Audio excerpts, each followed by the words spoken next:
Hey, good evening, Speed Gaming fans. You're just in time for the weekly Dragon Warrior race on standard flags.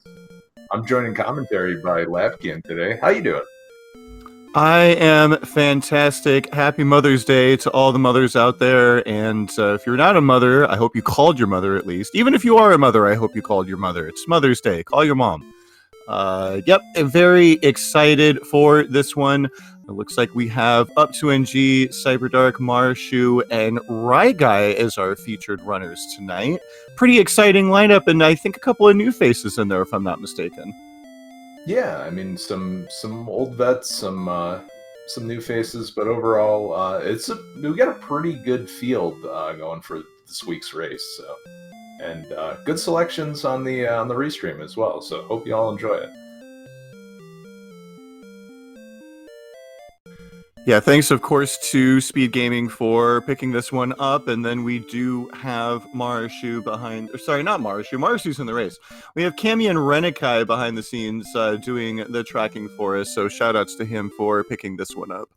Yeah, the god of tracking, but we'll see if we get some big divergence with four runners in different places. That's always fun for a tracker, right? Yeah, for tracking four people when you're by yourself, that can definitely get kind of hectic. But yeah, if anyone can do it, it's Cammy and Renikai, definitely a veteran of helping out behind the scenes.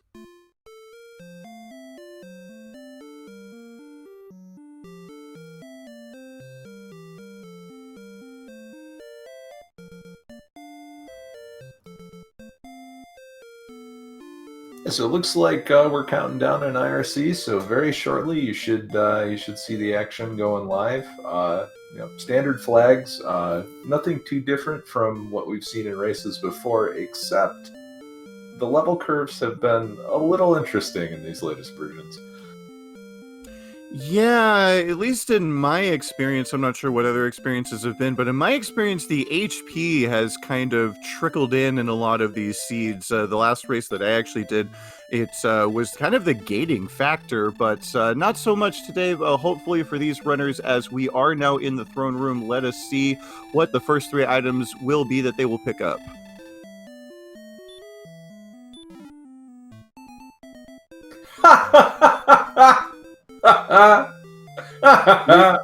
Reroll. Can we get a reroll, please? No. Let's see how quick this can go. Come on. Let's go level 2 hurt more. Just give them everything that they want. Well, this could be a very quick one. We've even got Desert right around the start here, so we're going to look at Ryguy is first out of the castle, immediately is going to head north. Really wants to find something, ideally in Zone 1, but potentially anywhere else to... they've got enough MP for one hurt more, and probably want to get rid of that as quickly as possible. Yeah, so we've got 9753. So up to NG finding the Scorpion, which is pretty solid. Skeleton has Fire Breath, which you don't want to deal with. Yeah, it's really unfortunate. That could have been a nice gain for Marshu. The Hurtmore spell would have taken that skeleton out in a single hit, but doesn't help too much when you get back attacked. So going to be falling a little bit behind, but it shouldn't be too big of a deal this early on.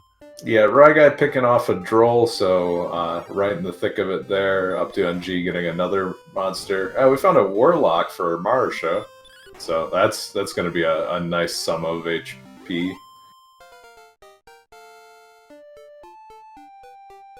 Absolutely, and just like that, right back up to level 3 with all of the other players. Down on Ryguy's side, we get our first look at the Armored Knight. Has that vanilla Hurtmore spell, so not too scary. I mean, right now, obviously, it's pretty terrible, but in terms of what they can do towards the end game, Hurtmore is not too terribly bad. So that's one of those things where it gives you some interesting decisions to make in Sharlock, because if you can land a stop spell on that guy, you could probably run away without burning out too many resources. Indeed, and now here at level 4, the heal and outside spells. So it's always nice to see heal this early. So when you don't have a whole lot of MP, you've got a way to recover while you're out on the world map. You're not relying on finding a town and a bunch of herbs. Just a really nice thing to have in your back pocket early on. Yeah, it looks like the Warlocks have Baby Breath, which is when you got 30 HP at the start, not too bad to deal with. Yeah, and especially that heal spell too. At least after the fight is over, you can use that to recover any of the damage you might have taken while you're running around. And ooh, Cyberdark running into a green dragon, not able to get away. But I didn't see any special abilities out of that just yet. Yeah, so that could be a delicious endgame snack, but for now it's just indigestion. So the power keeps coming in. I got a peek at Ryguy hitting level 5. He got 14 power. I think he got 4 in every other stat as well, and a spell, but I haven't seen what the spell is yet, as we've got, speaking of indigestion, some acid reflux coming out of this skeleton on both Cyberdark and Ryguy's screens. Yeah, I mean, that's why you gotta treat it, otherwise you just burns you from the inside out. You're just bones left.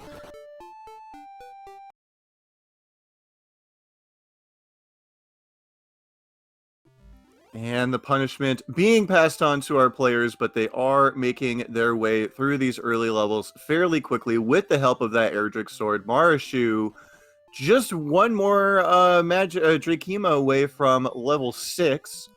We'll have to see if these power gains keep coming in. Right now, though, everyone, and no one really trying to do too much exploring. It does look like the focus is going to be on getting those early levels. Looks like we're going to see level 6 here out of up to NG.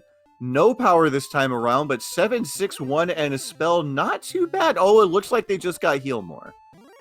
All right, so heal more strats on the table for taking down some of these nastier monsters. Marshu gets away from a red dragon just casually later.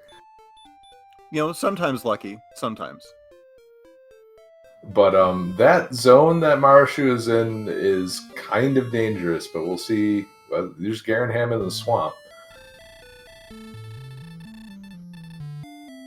Yeah, first town sighting here for Marashu. I want to say that was like northeast, just across the bridge. Looks like he was the first person to take a little bit of a trip away from start and not run into any skeletons along the way. So, in an ideal scenario, you'd want to find Garenham after getting keys first, so you can unlock that door that you see there just above the inn and head towards the back. But always good to know where it is when you do have those keys.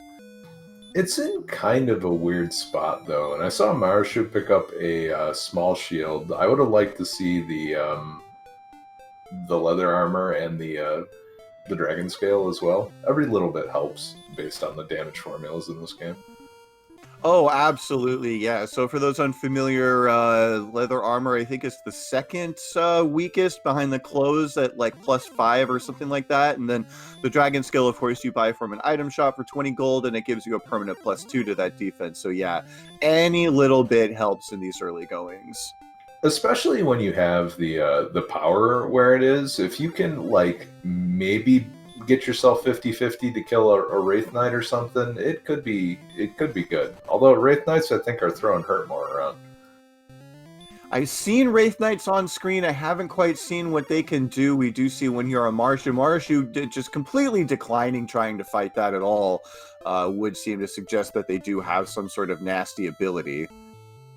Okay, up to MG, finding our bonus cave and a bonus death necklace. Would you like to do the world's slowest grind? That actually is the world's slowest grind. So, again, for those out there who don't know, the Death Necklace is an item that you can only get one time per seed. And if you were to go back and open that chest again, it would give you exactly 120 gold. So, you know, if you want to go in and out of there about 150 billion times, you get yourself a silver shield, but not likely. Not likely. All right, so up to finds the grave next to Hawksness. And it looks like we're going grave robbing.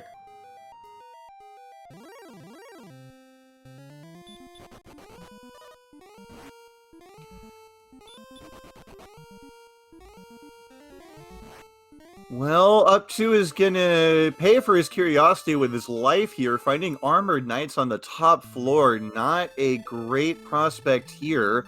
Was hoping to get. There are 3 chests that you can get on that top floor that aren't too far away from the start, but anytime you run into those AK-47s, you're gonna have a bad time. So, gonna have to remember where that was. It looked like there's quite a bit going on there with Hawksness the Grave and Sharlock.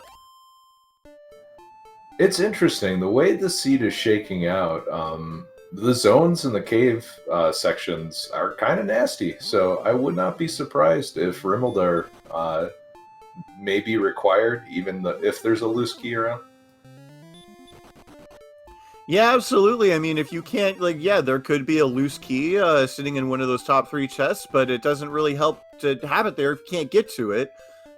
We haven't seen a whole lot else out of these caves yet. And remind me, Edge, which I know the top floor of the grave is mirrored by one place, but I can never remember which one it is. Oh gosh, I can't remember either. I usually end up just bumping my way through.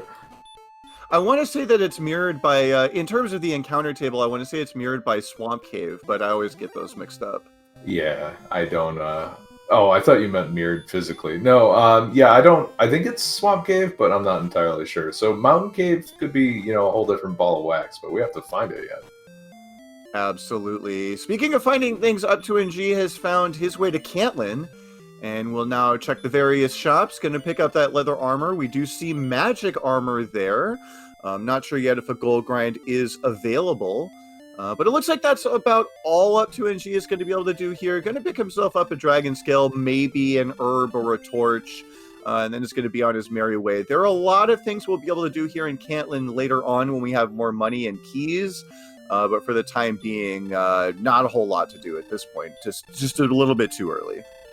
Well, Up 2 can at least cash out the excuse me. Well, Up 2 could cash out the death necklace too for better armor, but you usually make that play for a broadsword and not much else. Yeah, and usually that's going to come pretty late. It would be a pretty big gamble to get rid of that death necklace early without knowing if you're going to potentially need it at the end, although the power is trending pretty high. So I could see some justification for it, not for just getting rid of it now, but yeah, with Erdrick's sword in hand, not too terribly likely. Ryguy just cruised into the top 3, and so far... Oh, there it is! There it is! Wow, that's a huge, huge get for Ryguy. So indeed, we do have a loose key. So at least for Ryguy, Rimmeldar is not going to be required, and if he can, you know, make it back to if he can build himself up a little bit of money before the next time he has to go back to start, then he can just go ahead and start printing off keys and not have to worry about that for the rest of the seed. So there you go. We talked about it when Up 2NG was there, the possibility of a loose key, and there is, in fact, one, and Ryguy's the only one who's got one. That's a pretty big advantage.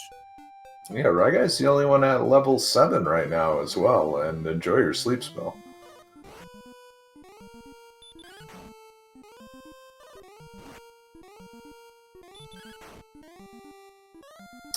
Okay, so Star Wyvern's no hurt more as well. It's going to be one of those seeds, huh?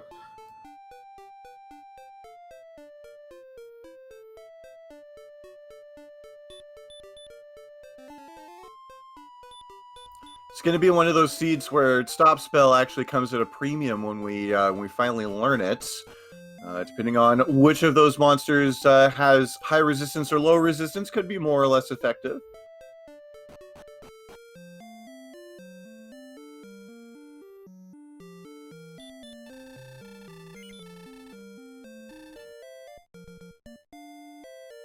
Not sure what Up 2NG was looking for in that shop. We did see a silver shield. Maybe it was looking to pick himself up a small shield, as he doesn't have a shield as of yet. Does check that search spot and finds the fairy flute. So nice to check that off your list early on. You've already got the death necklace and the flute. So if there is a map item, I do believe at this point it's going to be something you need. It's going to be either one of those 3 quest items or it's going to be the armor at this point. So nice to have that information. Yeah, definitely going to help you route a lot better. And here's where the Healmar strats are coming into play. Unfortunately, Werewolf and Wizard are giving up to and Mara the business. Yeah, this wizard wants nothing to do with up to NG, trying to get away. Does get away, but is going to have to pay a slight tax of immediately heading back to Cole and getting all the MP back that he just spent. But I guess better to keep your position on the map at any rate. Yeah, and that's one of the things that newer players, I think, it's an important lesson for them to learn is like die as little as possible because the time cost to go all the way back to the castle is pretty high. Yeah, you don't want to as little as possible. You want to spend retracing your steps, and so yeah, anytime you get sent back, can be a significant penalty. You got to go back out on the map, figure out okay, which direction was I headed in before, where haven't I gone? Whereas if you could just keep walking, if you can just keep moving, you just cover the map so much faster. You get all that information so much faster. So that is going to be the focus. Although right now, Up to NG seems to have found himself a pretty nice zone. He is going to take down the Spectre for a pretty significant experience gain and closing in on level 8 already. Well, it's interesting. Oh, that's not anything you want to see. I don't know what you're going to do up to. As with every zone that's not 0, 1, or 2, it's attractive until it isn't. Yeah. I mean, it looked pretty good. I was wondering if Up 2 was trying to maybe bump off a couple of goldmen to get an armor upgrade, but now it's just not going to happen. Ryguy finally cashing in that key, having enough money to buy a couple other keys, so we'll see how this goes. Yeah, we're going to get our first look at the treasury here. One of the most important things to do with the key. There is gold here in the treasury, so we do have that gold grind available to us. I don't know that Ryguy's seen any of the big ticket items yet, and even on my end, the only thing that I've seen is that silver shield and coal, but something to keep in the back of our minds as we continue here.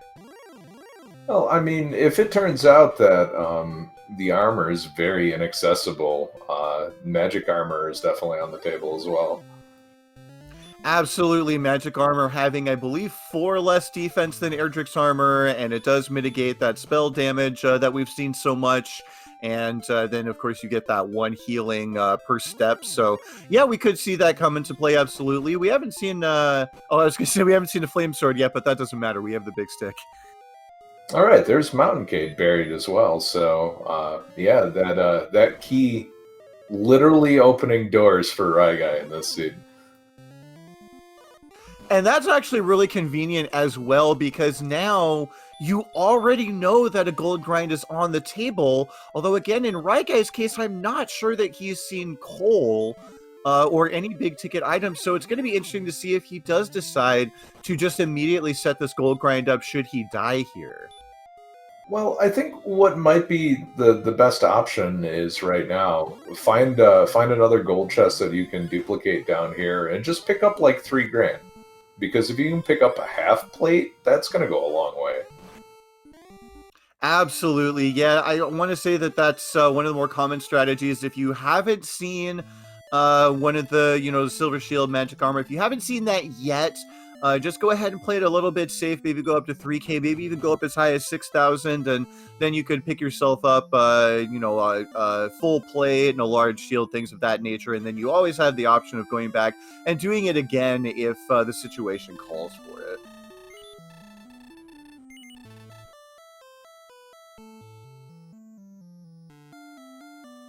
Well, there it is. Yeah, another pile of money. Unfortunately, didn't go back up to, I want to say one of the things that maybe has been slowly making its way into the metagame as the Golem sends Ryguy back upstairs, basically, One of the things you could do in this situation is just pop back up into the throne room and give yourself that 3 extra chests, because if I'm not mistaken, if Raigai had done that on top of checking the treasury, then that gold chest that he just opened would have been part of the gold, the chest glitch. Yeah, it would have stuck around for sure. But I mean, this seems like it's fairly easy to set up again, so wouldn't be too difficult. Yeah, it's one of those situations where, again, if you do decide, normally, in most of the situations, you have to go back out to either the grave or mountain cave and set that up and find somebody that can actually kill you and send you back. But yeah, in this scenario, with the throne room and the chest and the treasury, you can set this up pretty much any time that you want to. And not going to be a big deal. Level 8 coming in for Raigai. 14 more power, 20 hit points, and I do believe he just got stop spell. Holy cow. Yeah, it's MTI does not like this level, but I'm sure our runners do. No, MTI wouldn't be a fan at all. No zeros there, but by my count, since the start of this seed, we've gained at least 40 power. So yeah, coming in hot this seed.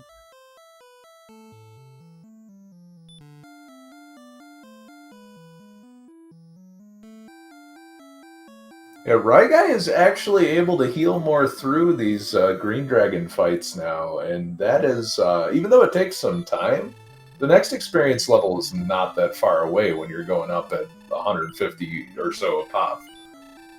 Absolutely not. And that's where also, again, having this power, having Erdrick's sword also factors into that, because you don't have to survive a whole lot of turns against that thing in order to take it down. Like, yes, it is still kind of early, but yeah, making fantastic use of that heal more spell, did find that fighter's ring there. And so now there's just one chest left to check, and then it's a matter of, now that gold chest is back, do we want to do that now or wait until... Well, now we have 2 gold chests to choose from.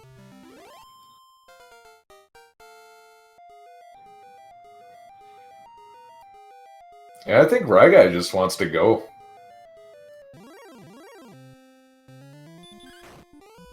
That does seem to be the case, and not having that fairy flute is not able to put this golem to sleep, but looks like he was ready to just get his MP refill and be on his merry way.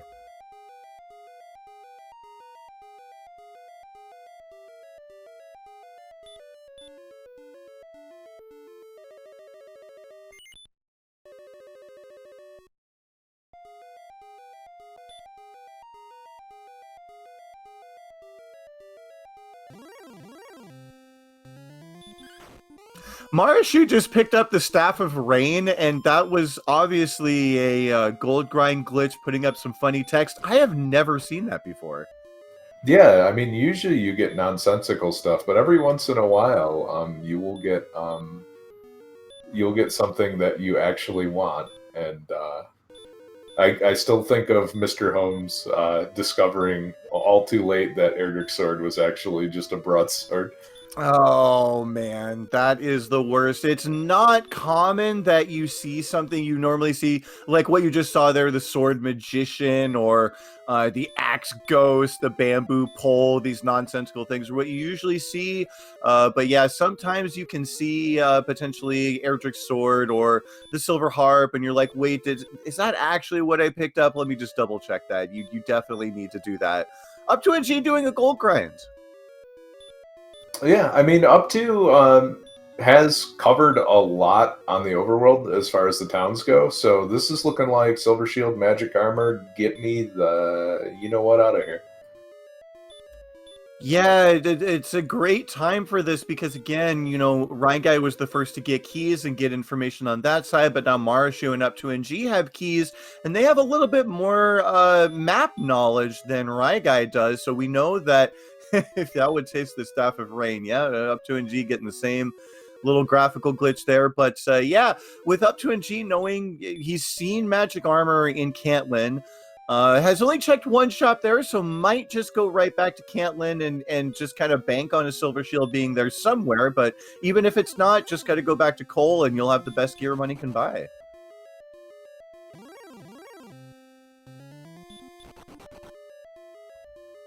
Chat saying Harp Knight, another classic, and Plate Drakima. I don't think I've seen that one before.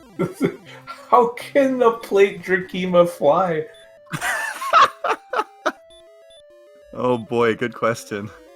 The Dragon Lord probably just gave him like a little motor scooter or something. Let him borrow his Segway.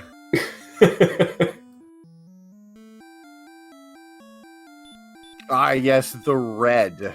The red is also a classic of funny little bits of text that can pop up when you do the gold grind glitch, things that we've seen over the years. I wouldn't know, Seiryu, never had it before, but if I had to guess, it would probably be pretty gaming. Question in chat, sword was in the treasury? Nope, sword was in the throne room. First chest you open. Yeah, throne room was the sword, a cursed belt, and then, of course, the key that's needed to escape. I'm not sure if that's the only cursed belt we've seen. I want to say we've seen one other, which does suggest something either in Hawksness or on the map. Yeah, I think we've seen two.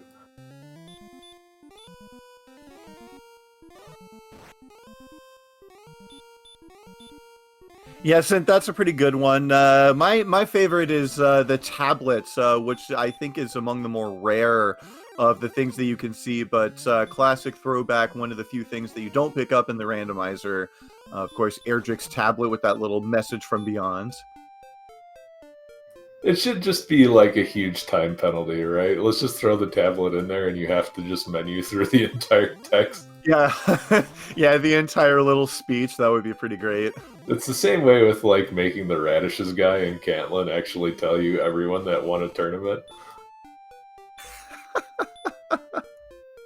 I like that idea. I like that. McGrew, where are you at? Let's get that in the next tournament.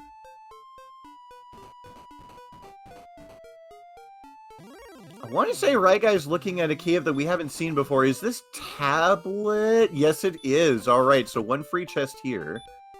All right, Marashu is going to find Garanham, and my guess is this is either the Jerk or the Staff of Rain cave, but this could be swamp leading to both of those.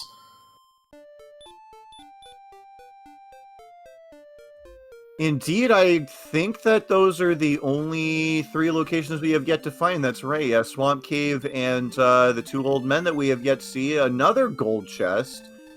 And the token here. So that's going to give us actually our first of our quest items. We still have yet to see Stones of Sunlight or the Silver Harp. So we still need to see what is in the back of that cave. Maybe going to top off that MP real quick. Looks like that's what we're doing.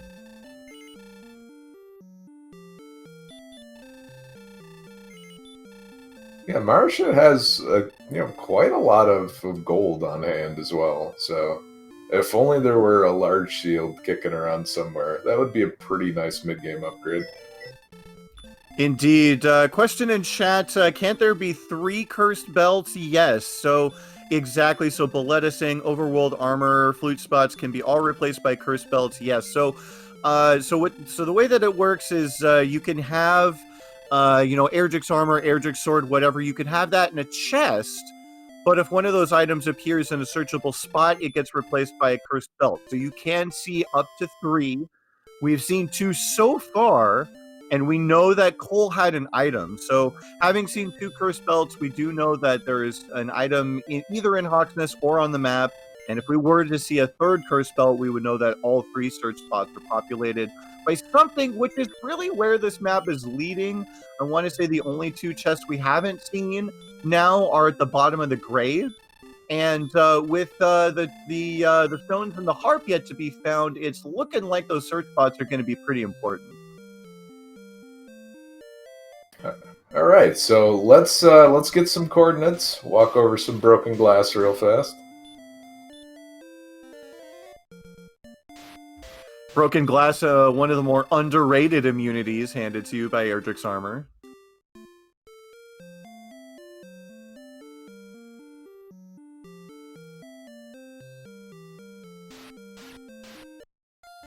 So 57 South, 47 West, if I read that correctly. So quite a long ways from start. And I have to imagine it looks like a pretty windy count, too. So you'd have to be pretty brave to try to count that out. I've definitely seen people count out worse, but I have to imagine we're going to be seeing some princess rescues. Yeah, I don't really know about this. I'm sure somebody's going to try to muscle their way through it, but this looks kind of annoying. This also may be one of those where Swamp Cave is just in such a weird location that everybody is kind of resigned to counting it out. Indeed, that could be the case. Although I want to say, did Marshu go back and confirm if that was Swamp Cave in the back of Garenham or not?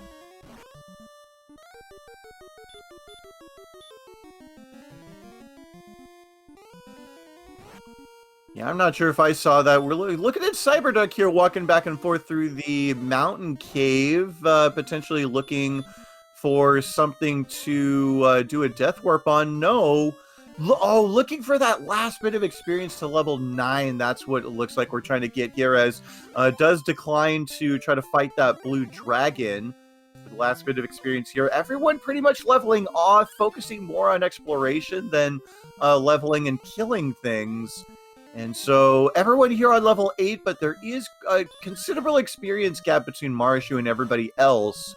However, with the gear that's in play right now, that could be mitigated in short order. Yeah, poor Rai is just running into all of these things that cannot be killed right now.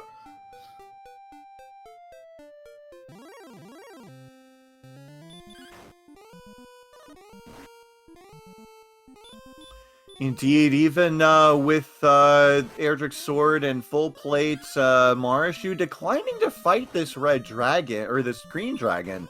A little bit surprising there, but up to NG, meanwhile, making full use of that gold grind gear that he picked up, takes out the wizard. 13 more power. It just continues. Yeah, I mean, at this point you can unload the death necklace, right? I want to say at this point you could get rid of it if you really wanted to, but the only benefit that it would confer to up to NG is preventing a potential miss menu. And unfortunately, there is no armor in this game that protects you from sleep, and the mid-tier wombo combo coming out of that Wraith Knight does send up to NG back a little bit frustrating. Maybe wanted to dive that grave, is going to have to walk back to do that. I don't think we've seen what monster is on the Hawksness style right now. Certainly, a lot of our runners could take care of it if it was one of the lower tier ones. You have sleep for a stone man. You can easily take out an axe knight.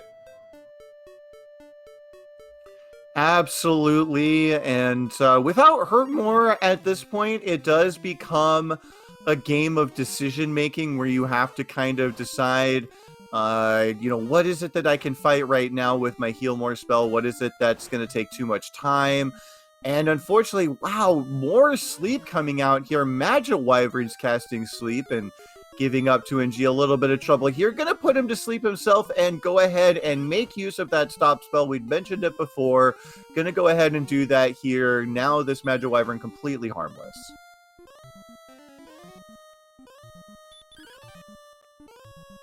Oh, Blue Dragon hitting Marashu for exactly what was left in the health box. Sorry.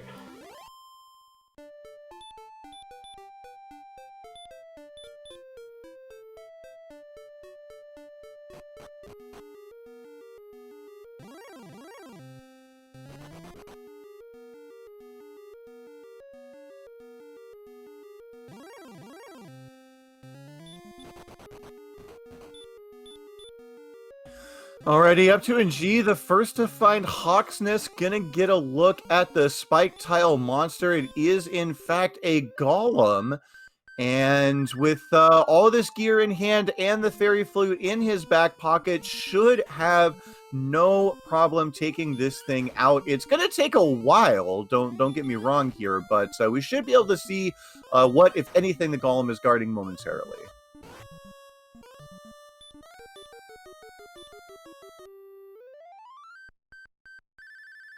And fairly momentarily, because yeah, that fairy flute is pretty slow without speed hacks.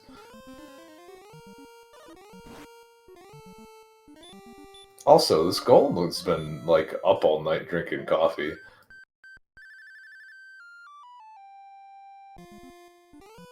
Yeah, not quite cooperating here in terms of trying to get some free turns in, but does go ahead and take that out, is pretty much right there at level 10. And there is the harp. So we know that all the search spots are populated. I do believe that means that we are in no mode now. We know the stones are on the map, and so the bottom of the grave will remain unexplored.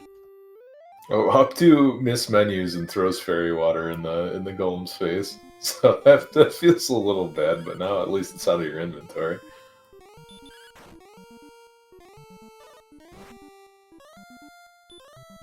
Fortunately, had enough HP to survive that little mismenu. And plenty of MP in the back pocket here to go ahead and take this out and get level 10. Yeah, I kind of like this move. This is not like the best grind spot available, but when you're just going for your next level and 1 to 2 golems, you might as well grab it. You could get something very, very useful for the rest of the seed. Yeah, specifically, I have to wonder, the heal spell, that's annoying coming out of the golem. Specifically, I have to wonder if Up to NG might be looking for Repel. I believe that's one of the spells that they still don't have, and maybe a little bit more exploration to do. At the very least, you need to get that counting done, and whether you do it by GPS or by walking, you know, one step at a time, that Repel spell is going to be very, very useful for reducing distractions while you make that walk. I'm pretty sure this golem is built out of bricks of Sanka or something, because it just one turn sleeps every time. Alrighty, I believe I saw 19121 on that level, so not impressive in the strength department, but good agility and great MP. So plenty, again, in the back pocket. Up to NG just going right back to it, wants level 11 as soon as possible. Very interesting.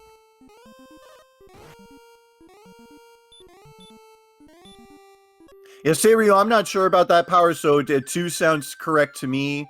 Yeah, again, just a little bit there, basically an extra fighter's ring in terms of power.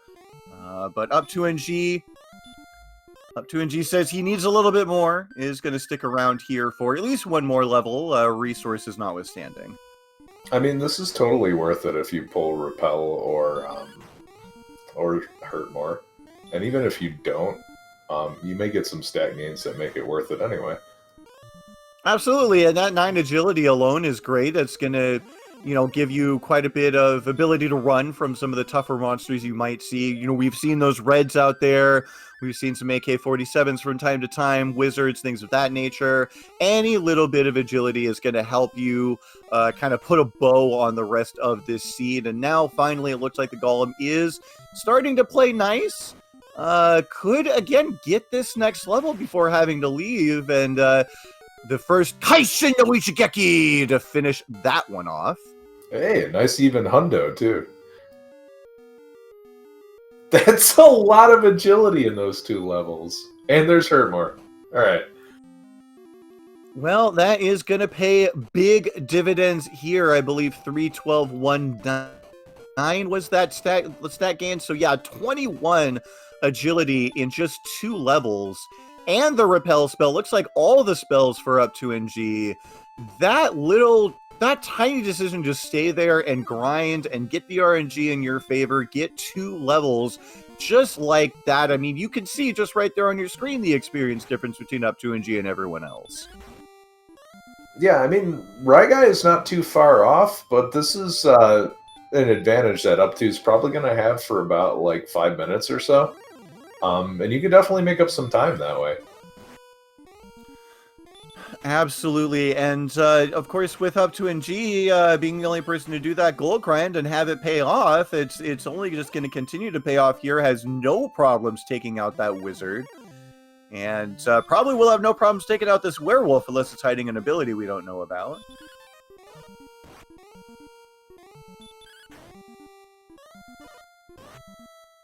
That Oh, said, it can also just dodge. yeah. Very, very, very dodgy werewolf.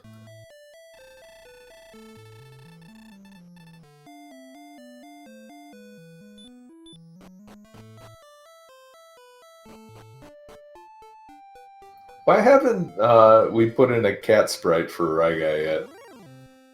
You know, that is a fantastic question. Ryguy, known in the community for playing a lot of Dragon Warrior 3 randomizer, specifically doing his cat's percent, where you find those, you got to find those animal suits as quickly as possible and make sure everyone is a cat before you go fight Soma. So that would be, I'm all for it. That would be a fantastic addition to Dragon Warrior randomizer. Wow, that staff rain cave is in a really, really not so good spot. It's especially unfortunate when it's in an inconvenient spot and you don't have the harp. Ryguy finding the jerk. That's the spot where you would turn in the Stones of Sunlight, Staff of Rain, and Erdrick's token for that rainbow drop. Required to finish the game, but unable to do so at this time. Up to NG now going to actually contend with the fun police. Marishu is just choosing to run. Up to NG could get some information here if the Red Dragon does have any hidden abilities. Well, it looks pretty classical right now, and I think, yeah, again, this is another advantage of going and picking up equipment. Armor is probably on the search spot. I think it's almost guaranteed at this point, so... I want to say it's got to either be the armor or the stones at this point, although I'm not sure that we've seen the harp yet either, so it could be either of those. And I think the harp was on Hawksness, so it kind of surprised me. Maybe Up to already turned that staff in, but I didn't catch it. No, I'm mistaken. I was looking at the tracker wrong, right? We do have that harp. So we're looking for Stones of Sunlight in the armor, which I was mistaken earlier. One of those would need to be in the bottom of the grave at this point, I believe. So should have to head back there eventually.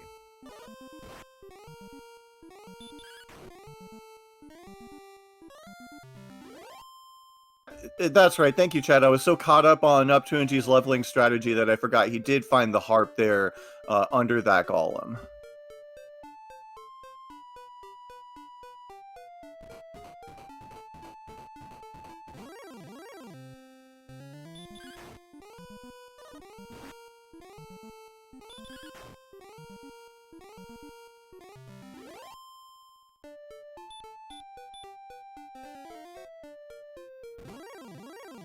I want to say this is going to be Up 2NG's first look at Garenham, and before he does that, he is also going to get a look at level 12.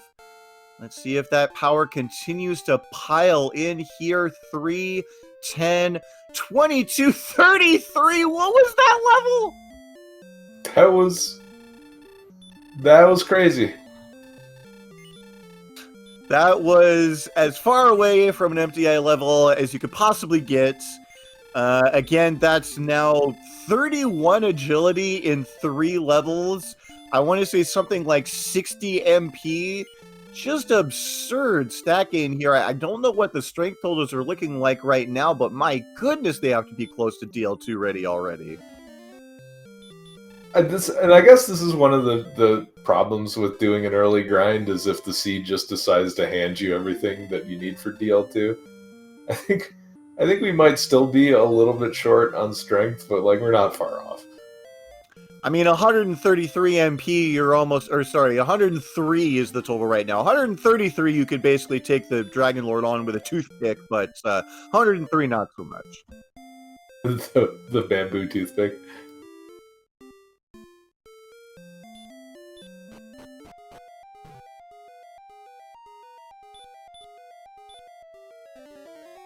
All right, Up 2NG going to cast Radiant here, wants to take a look at what that spike tile monster is. It is going to be a blue dragon.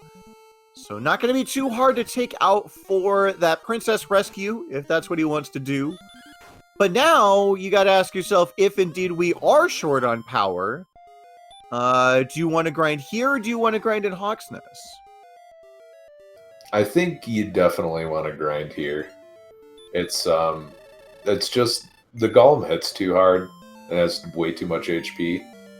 Now, if there was like a red dragon here versus a golem, this would be pretty easy. You would just come here automatically. But blue dragon, even though it's less experience, is just easier to deal with. Yeah, it is an interesting edge case, whether or not you want to go with something that's potentially more stable but less experience. You do have, of course, that inn right there in the town of Garenham itself, which I'm not sure that we've seen any healing close to Hawksness, but that may factor into the decision. But of course, ultimately, it remains to be seen what the power is going to be like, period. Once they've gotten everything checked off up to NG, going to take a look here. Doesn't look like we have much territory. No territory at all. Everything we need is going to be on that first continent. And we're going to put all that together as soon as we turn this princess in.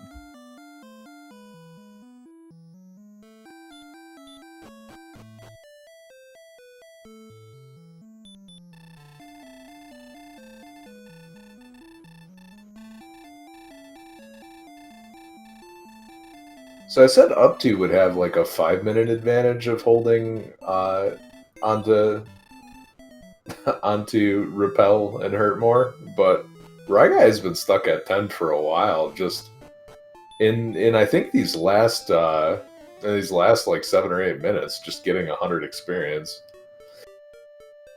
Well, and it's tough, right? Because, everyone is kind of dealing with kind of piecemeal armor situation. We've got chainmail for both Cyberdark and Rygai, full plate for Marashu.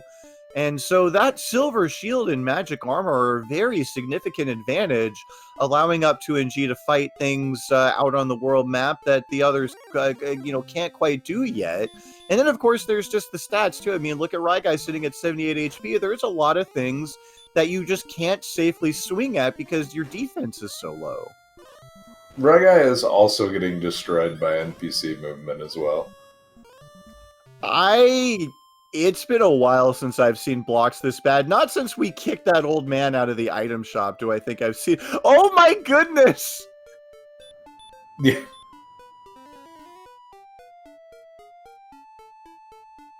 Exclamation point RYH. The classic.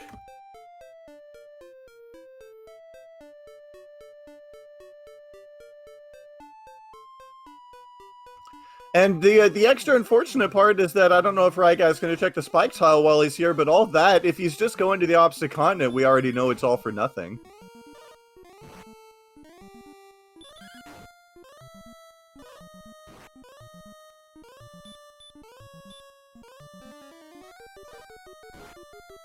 Yeah, there is some serious exploration bait on the table here. I don't know how large that second continent is. I want to say it was about a screen, maybe 2, and mostly to the west. So yeah, it's going to take Rygai all of about 2 minutes to comb this and realize that everything's on the other side. Cyberdark getting taken out by the fun police. Marashu maybe getting taken out by this this knight. Nope, does manage to get away, but the experience gap is widening across all of our players. Rygai right there on the cusp of level 11.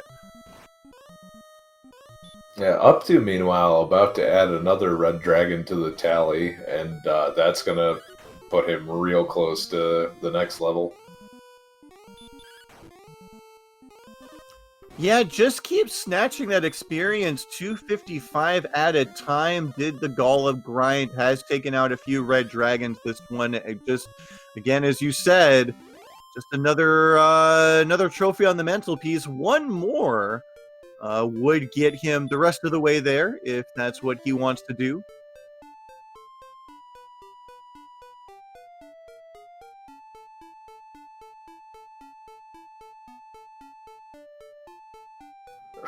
Rygai up to definitely been given the business with these coordinates.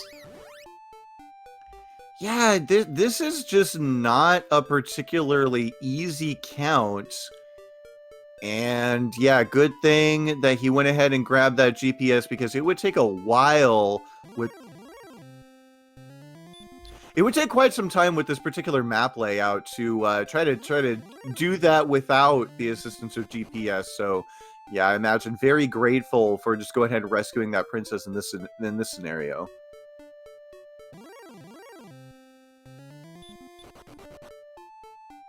And unfortunately, Marashu getting taken out again by those pesky Wraith Knights, just plaguing him every step of the way.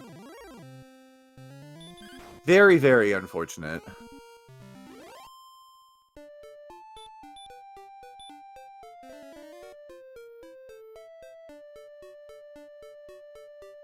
Just realized we haven't seen any metal slimes. No metal slime sightings as of yet, and at this point, metal slimes are pretty much they also give 255 experience, of course, but wouldn't be too terribly impactful unless potentially we found them in a desert location. Maybe could potentially walk back and forth to grind those if the power is high enough to do so, but yeah, conspicuously absent today. Alright, up to gonna stay at the Ritz Cantlin for a little bit.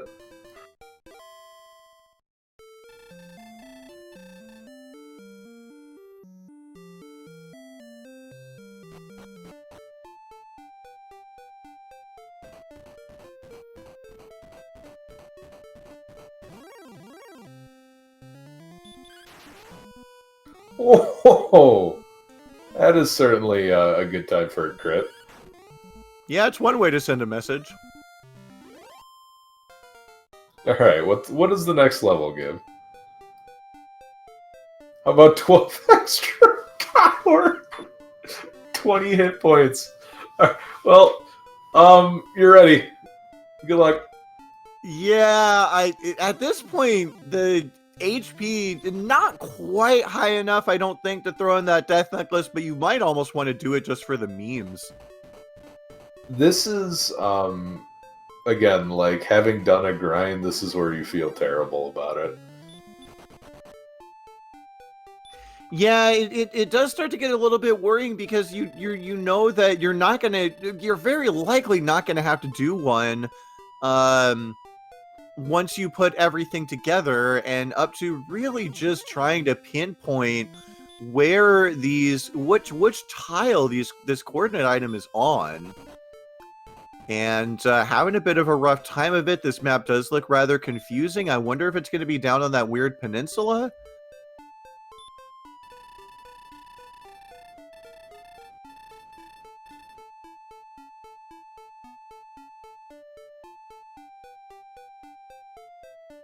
Oh no, I think it might be. Yeah, it was 55-45 if I remember correctly, which puts it 4 steps south of where he was. So how do you get around there?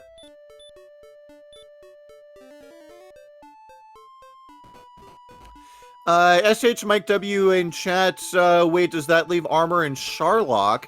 I do believe we still have the bottom of the grave, potentially.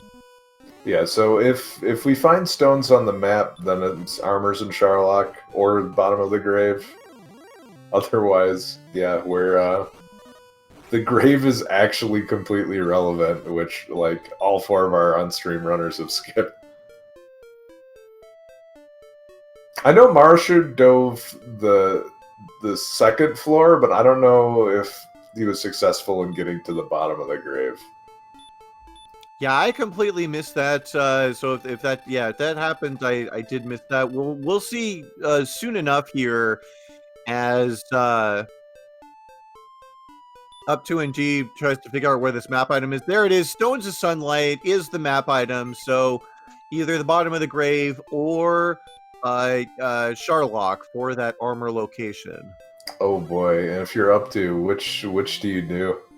Like, the odds-on favorite is Sharlock, but you pretty much are throwing the entire race away if it's not there. It's a tough call, although I have to imagine in this scenario, especially from Up 2 and G's point of view, because Up 2 and G has, again, the best armor that you can get, aside from Erdrick's armor, has that repel spell, has great stats. A dive through the grave would not take that long at this point. You do have those AK-47s on the top floor, But assuming the zones below are nicer, you could just probably have a little pleasure stroll with that repel spell. All right, so we've got chat saying that wings were in the bottom of the grave, and while delicious, not relevant to victory. So,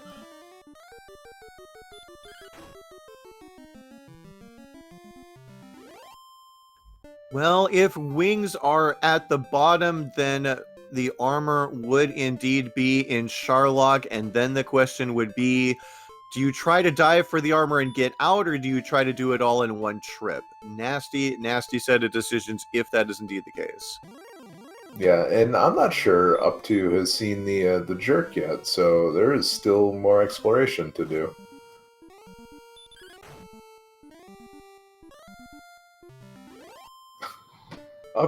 At this rate, Up to is going to get another level just to put the death necklace on to make the Dragon Lord fight that much faster.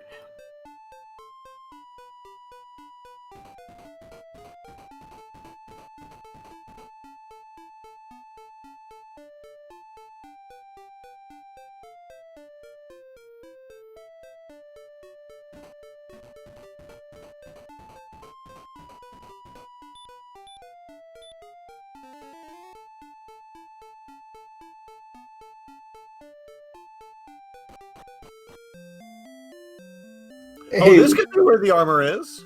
Yeah, this is also a possibility. We we totally slept on Rimmeldar as soon as we find that key in the grave. Oh my god!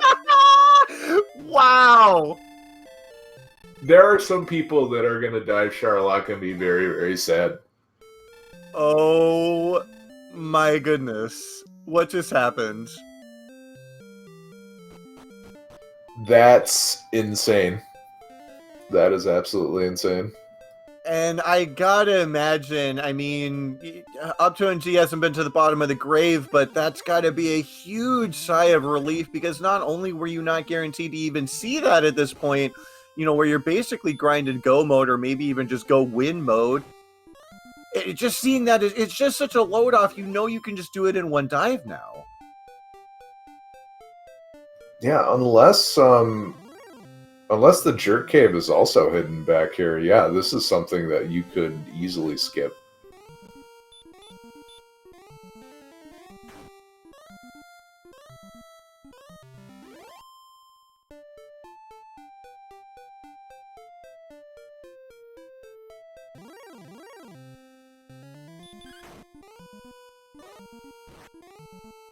Alrighty, Cyberdar taking a look at the stats here. What did I see? 116 strength, or was that power? I think that might have been attack power. 116 strength seems a little ridiculous. Potentially a little excessive, but still, we know that Up to NG got 12 more, so looking at potentially 128, 130, somewhere in that range. Not quite what you'd want to see, but with the HP, it's real close. All right, Mike W confirming 116 attack power at level 12, and I do believe we saw 12 more at level 13, so that would indeed put him at 128. One level would, another level, a little more power would be appreciated, but could load up on Fairy Water.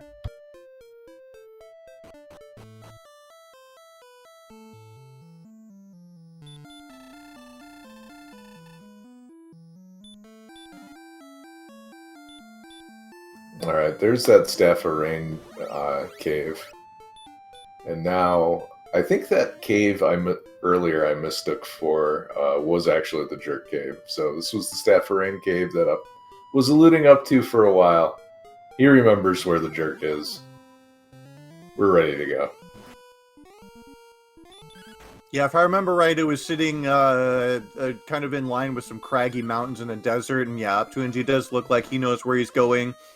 Just needs to get this one level. I do believe this blue dragon's going to do it here.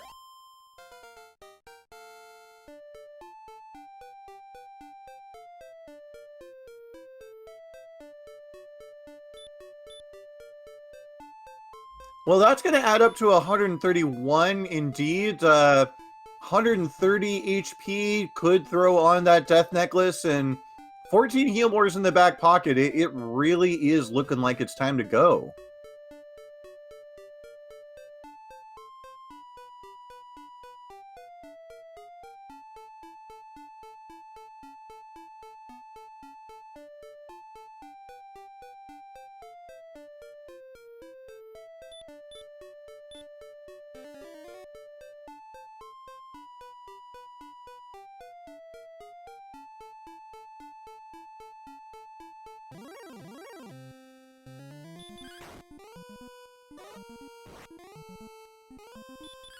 We've got dueling golem battles here on the bottom of our screen. Cyberdark and Ryguy taking on the golem for the first time, and Ryguy takes his head off cleanly with a Kaisha no Ichigeki and picks up his silver harp. Looks like Cyberdark will be doing the same as well momentarily. Yeah, that's a tremendous time save when you can just cut through an HP sponge like the golem. But there's the rainbow drop for up to. And we are about ready to head into Sharlock, a conveniently located Sharlock next to... Oh, right, that's Hawksness, so yeah, no town saving. We're just gonna have to talk to the old man and deal with it. Yeah, gonna have to deal with it on this one. Get that MP back, get that repel cast in, make your way down to Sharlock. Ryguy diving the grave. This does make the most sense in this scenario, but unfortunately now Ryguy is going to have to remember he's got to find he's got to find Rimbledar. We know that now. It's going to be interesting to see how long he's going to take to try to find it before just going into Sharlock and hoping the armor is there.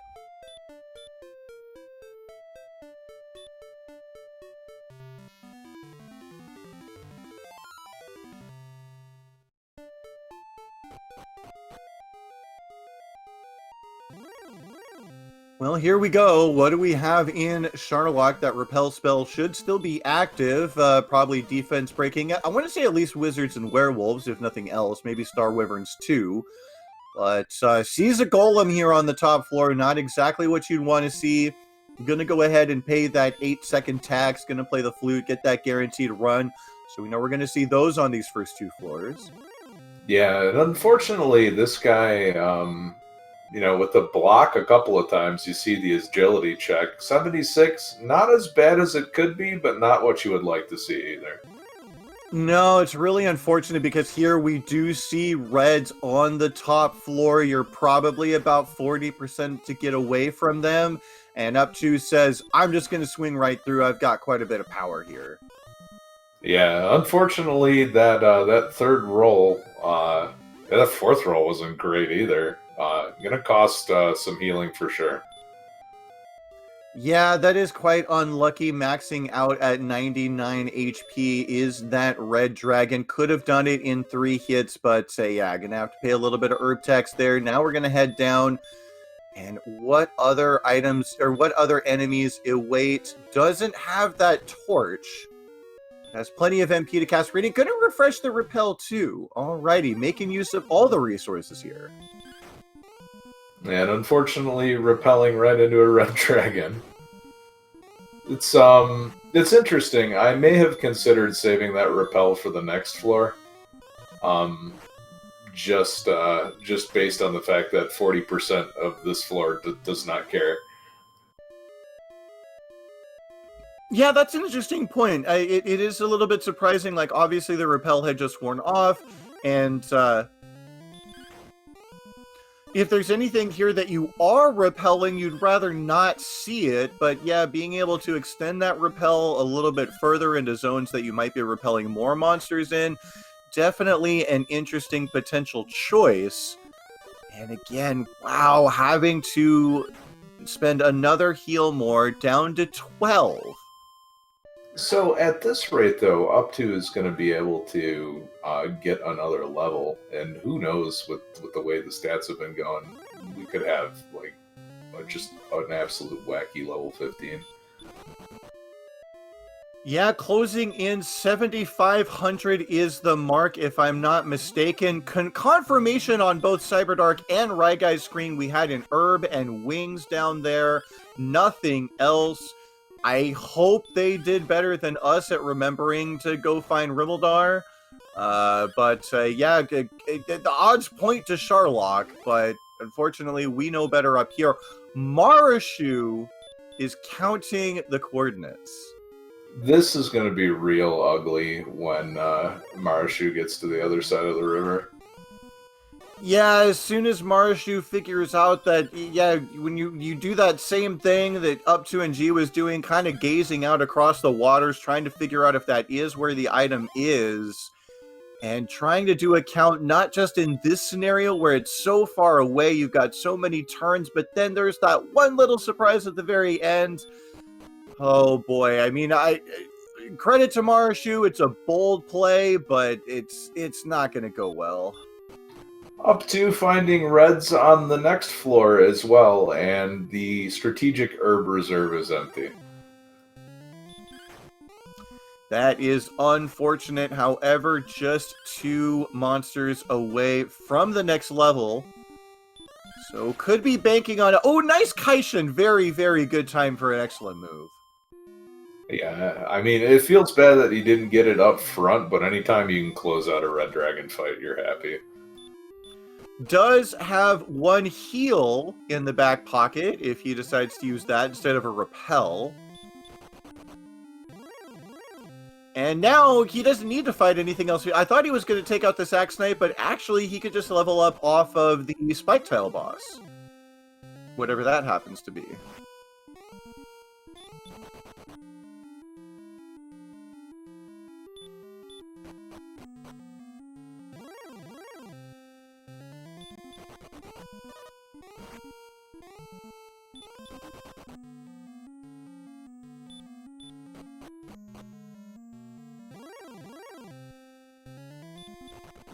Yeah, these bottom floors seem to be very, very friendly in comparison. Absolutely. I want to say we've seen Axe Knights and Blue Dragons so far. There's a Star Wyvern, which I think would be defense broken if you chose to refresh it, but does want to hold on to as much MP as possible. Yeah, I think he's just... This one looks like a good one to take out for the next level. That heal is real annoying, though. Going to be able to punch through it, just takes a couple extra turns, and here comes the next level. 3 power just trickling in. Wow, that was... There's not much happening there. It's funny, because in some other seeds, 3 power would be like, alright, that's great, let's go. And in this seed, it's, whatever. You're never quite sure where that tipping point is going to be. Of course, we talked about it earlier at the very beginning of the seed. Do you want to hold on to that Death Necklace, or do you want to get rid of it? Is there a point at which you could just chuck it away?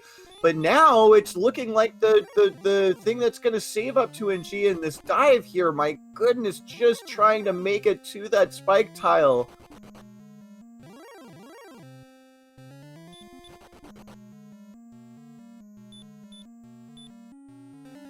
Oh, yes. Thank you, Mike, for taking a look at IRC there. So, yeah, taking a look behind the scenes here. Big Slamu has actually finished in first place. We do have 10 other racers besides the ones who are on stream.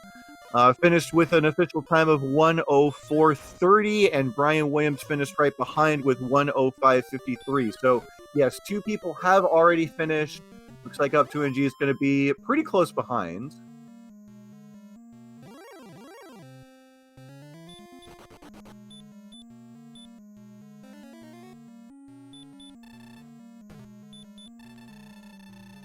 Up 2 NG trying to talk to nobody. It's interesting, Up to deciding to hold on to that heal instead. Also not putting the Death Necklace on. I want to imagine is going to put the Death Necklace on in the middle of this fight, but maybe... Okay, I was thinking maybe he might want to hold on to the potential for doubles. But no, does go ahead and throw that Death Necklace on here. Should have 144 attack power. So as long as he can hold on to these 10 heal more, should be in good shape. Yeah. Dragonlord not playing nice. But that's kind of, you took 2 swings and then put the necklace on. Maybe you could have got it done in just those 2 by putting it on earlier. Opening up with a nice big 21 and a 16 to follow. 22 is the maximum damage that he can do, so wants to see those 20s as much as possible. Oh gosh, this Dragon Lord is not going to live very long.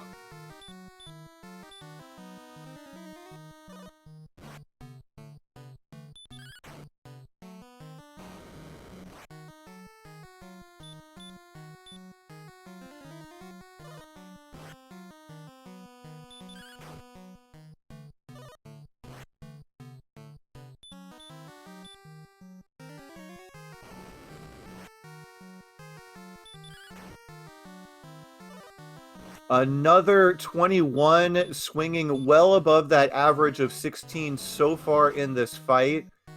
5 heal mores left. Oh dear! That is very unfortunate. Does have to spend that extra heal more. Hopefully that doesn't come back to bite him. Yeah, the dreaded weak heal more feels bad. Yeah, interesting to note that he didn't even think about it, didn't even consider swinging on 47. It would have been a dicey move, but just went ahead and spent that heal more. And gonna get another 17 here. Gotta be close, gotta be well over 100 at this point. I haven't been keeping count, but alrighty, 3 attacks left. Yeah, I mean, there's another heal more in the tank. Yeah, the up two's fine. There's your ball of light. Alrighty, chat, please get out your GGs as of the on-stream racers, Up 2NG finished first. The official placing is third place with a time of 1:09:02.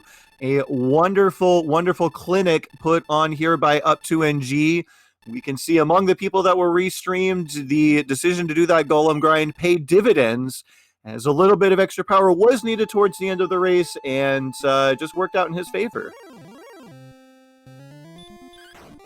Yeah, a lot of red dragons on the way down to Charlock, but I mean, that's definitely how Charlock plays out. And fortunately, didn't really hurt Updo anywhere in the standings. So GG to Updo.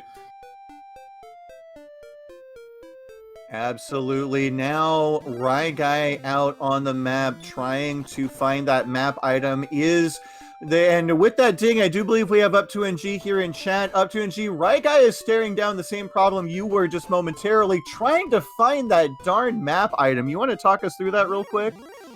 Hey, what's going on, guys? Yeah, the map item was definitely tricky. Fortunately, I had the princess to work with. I think, probably some people managed to count it out, but there's definitely some tricks there. There's a river in the way, for one thing. It looks like you can get there, but then you have to walk all the way around. So yeah, it was a little bit of a tricky map item for sure. Yeah, we see Marashu trying to count it out now, and yeah, it seems like everybody is just going to end up taking the same path you did and then having to go the long way around. Yeah, I just decided to explore a different way, before dealing with it, and ended up, finding Swamp Cave. So I figured, you know what, I'm here, I'll just grab the princess and worry about it later. So, I mean, when you have the GPS, even when the map item is tricky, it's just way easier to kind of hone in on it little by little. I mean, if I was counting that would have been really frustrating. Yeah, that's one thing I'm curious about Up too, because when we first saw those coordinates, it did seem like it was going to be kind of a tough count. Did you ever consider counting it, or did you immediately want to grab that princess?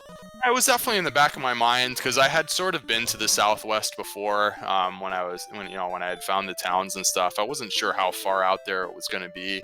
But I figured, maybe it would be a tough count, but if I had to, I would do it. But that was going to be, if I just explored most of the world and just never found Swamp Cave or whatever. Because we were pretty strong fairly early. I did that little grind in the middle to make sure that I got up to Hurtmore.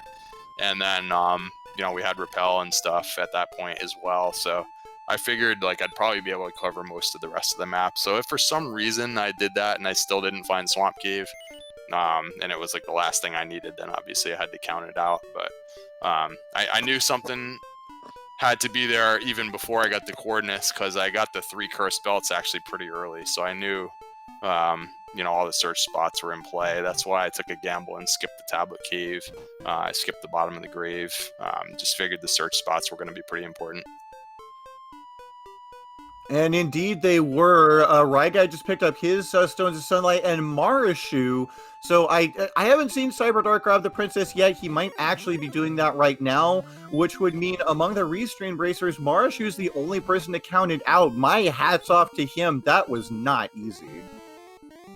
Wow, he actually found it with just counting, huh? That is impressive. Yeah, absolutely. Up to and Gio, let's rewind here a little bit. You want to talk me through the early part of that seed and your experience there? Yeah, it's interesting when you haven't, a throne room Erdrick sword. For one thing, I kind of like it in a way that, like, in a big multi-way race, it's sort of equal for everyone. So sometimes you have the sword kind of 3 screens away, like in a cave somewhere that not everybody's going to find right away, and then some people get it early, and it really skews the race. This would be like a fast start, but it's a fast start for everyone, so it's kind of like puts us all on equal ground. When I get an early sword, like a throne room sword, I feel like there's not actually a lot of incentive to go find anything right away. So I was just trying to figure out where the zone boundaries were. I was trying to find some intermediate monsters to grind on in the early game with the sword. Unfortunately, I feel like the zones were not very good.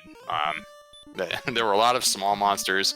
I finally found like a warlock or something, and it was hitting me with fire breath, so I was like, wow. And so I didn't stay there a little, sometimes I'd stay there a little extra if there was a nice, metal scorpion and wolf just hanging out. I'd take an extra level if I had the sword, it's pretty easy. But there wasn't really anything good in the zones as far as I could tell. I had trouble figuring out where the boundaries were, but yeah, I mean, I hit the scorpion a few times in the beginning, and then I couldn't find much better than that. So it was like level 6, time to go find, see if there's something else to do. So yeah, that's what happened there. Sometimes I would like to get level 7 or 8 just to get a little more agility, a little more hit points, but yeah, this time I felt like it was time to just get moving here. Yeah, it was pretty difficult. You would try to run into those warlocks that just ate resources, and then the skeletons would deal 2 breath. Like, it was just not fun being in Zone 2. Yeah, and I was trying to find the other zone. I kept wandering around trying to find like the west zone, or the east-west. I couldn't find anything. When I went all the way around the water, like just on regular exploration, I saw that there was like poltergeist or something in there. So it wasn't a good zone either anyways, but yeah, so I mean that's the deal. When you have an early, like a throne room sword, to me, you really just need to get some experience, and very early exploration is no longer very important, because when you're exploring early, the main thing that you really want to find is the sword. So since we already have that, just make sure we get some survivability so that, when you get out there, you have some hit points, withstand some damage, things like that. So that was the idea there. And then real quick, up to one of the big deviations between you and the other runners. One, the gold grind. No one else, Ryguy was in position to do one, but he hadn't seen any of the big ticket items just yet. But up to when you saw that golem in Hawksness, you stuck around for quite a while. Can you talk a little bit about your decision making there? Oh yeah, for sure. I mean, it was one of the few,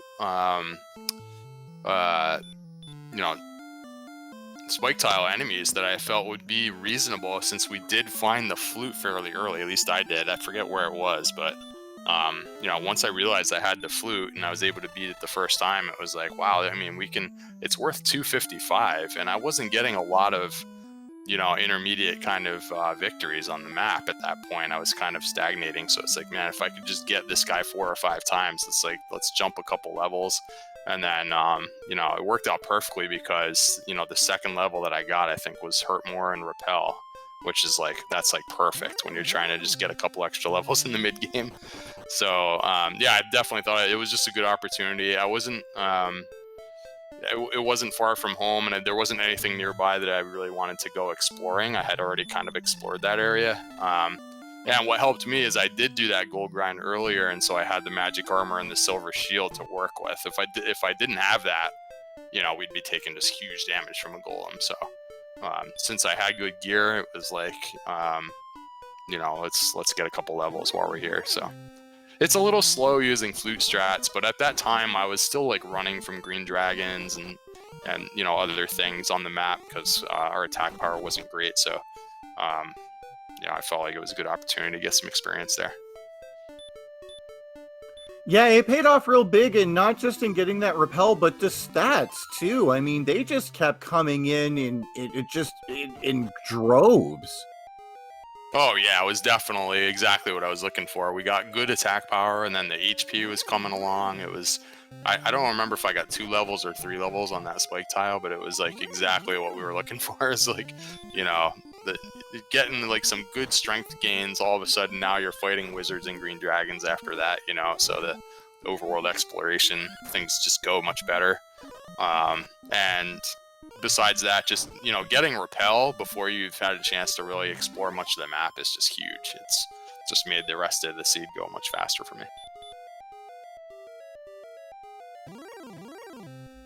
Yeah, that especially tends to be true in situations where you have high defense, which leads to more or less the last question that I have for you, which is how amazing was Rimmildar in this seed?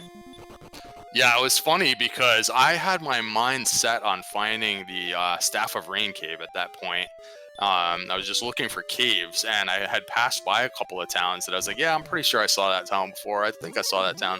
And then Rimmildar popped up in the map, and I almost just like walked by it because I thought that it was like Cantlin or something. It's like, you know what?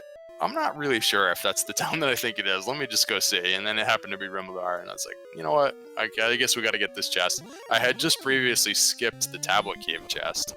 But Rimmildar, the chest is just right there. It costs you 2 keys, but it's like, all right, let's just go get this chest. And it was like, oh, now I don't have to like, go dig out the bottom of the grave to look for the armor or anything like that. That was just great.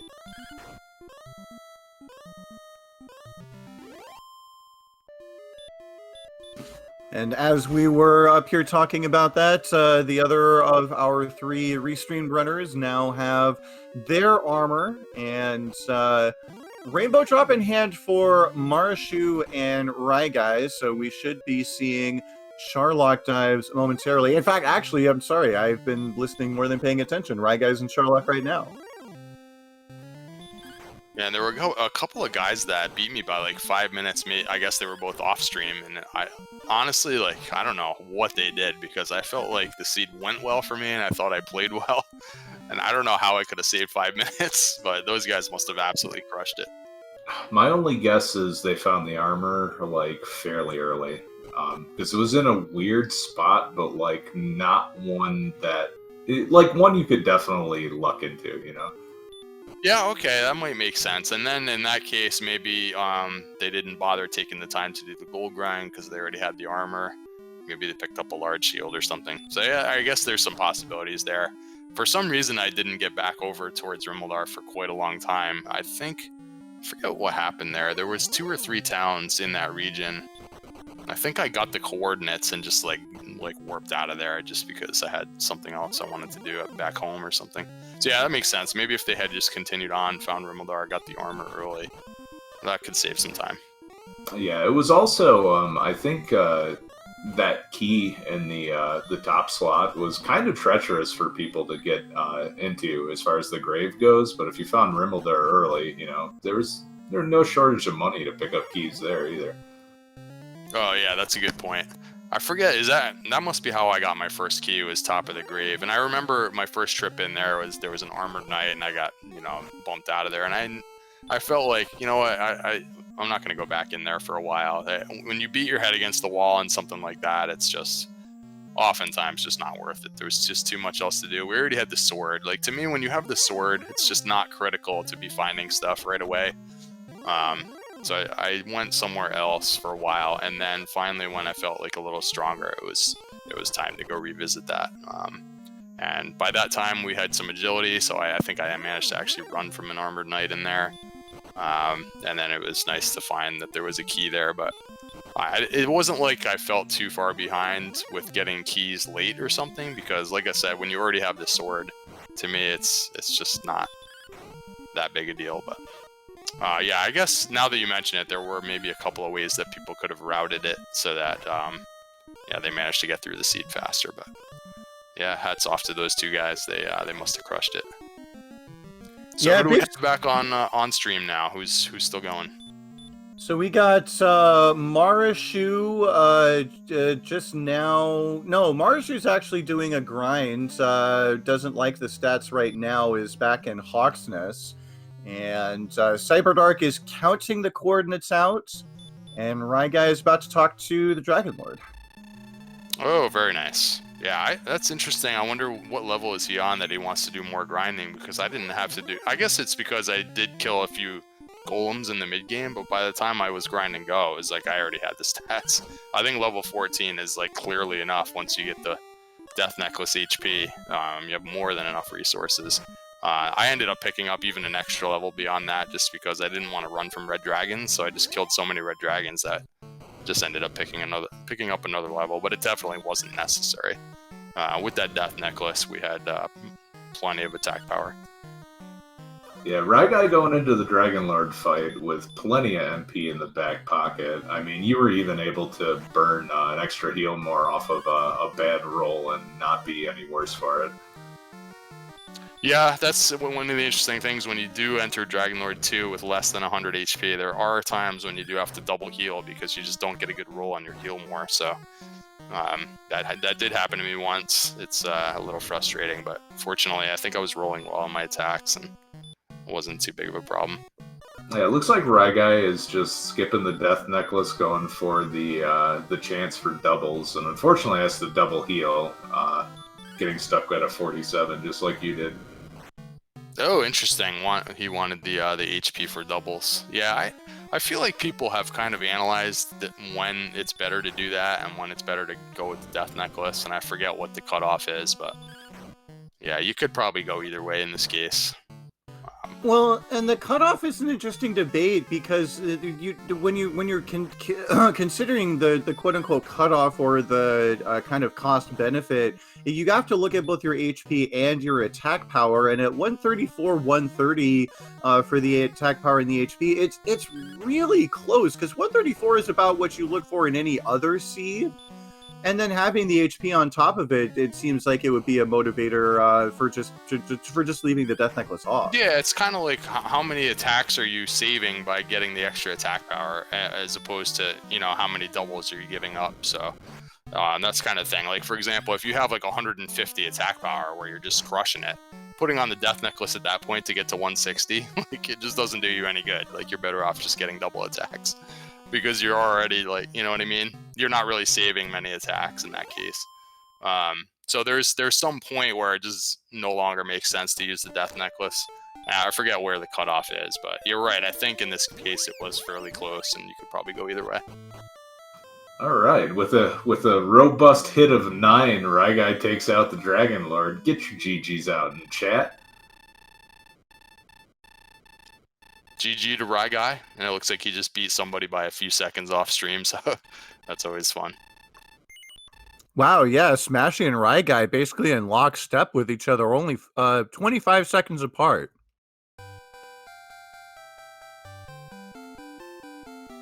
Yeah, I think this was a map that was kind of difficult to navigate, and if you didn't manage your resources, there was a lot of tracking over swamp tiles that you had to do that could easily lead you into getting murdered by something as soon as you cross it.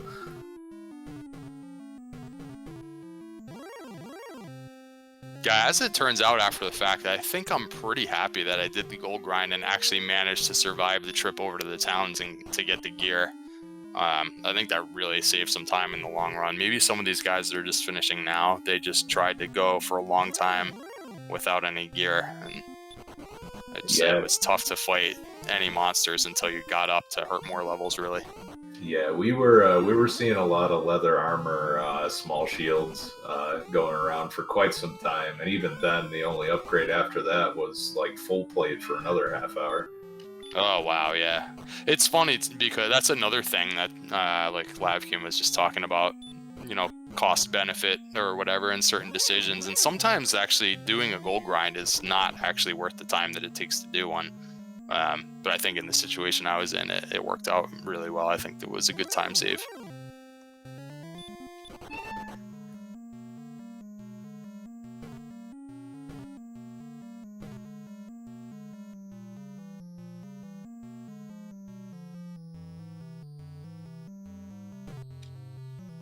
I assume some of the other runners will be joining. I just want to let you guys know I appreciate the volunteering for commentary. It's always fun to have these shows that we can check out live and maybe also after the fact. Definitely good to get these weeklies going strong. We're into the regular season here. We're going to be playing every week. Yeah, it was definitely an interesting seed, too. A lot of, you had the sword up front, a lot of interesting decisions, so it seemed like it was, both fair and interesting. So, always a good one. And a diverse set of strategies as well, as we see Cyberdark heading into Sharlock now. Marashu is on the Dragon Lord, so on stream should be getting wrapped up here momentarily. But yeah, we are in the thick of it. Everyone preparing for that summer tournament and a very nice turnout for this weekly. Up to NG, of course, up here in the commentators booth. I mean, I appreciate, we got to thank all the volunteers, but we wouldn't be here without people to run the actual races. So thank you for putting on a wonderful performance. I appreciate it. Oh, absolutely. It's actually been a while since I've been able to join a race. So I was looking forward to it this week. But yeah, thanks to you guys for covering. Look forward to watching it back for sure. Yeah, best of luck in the next one.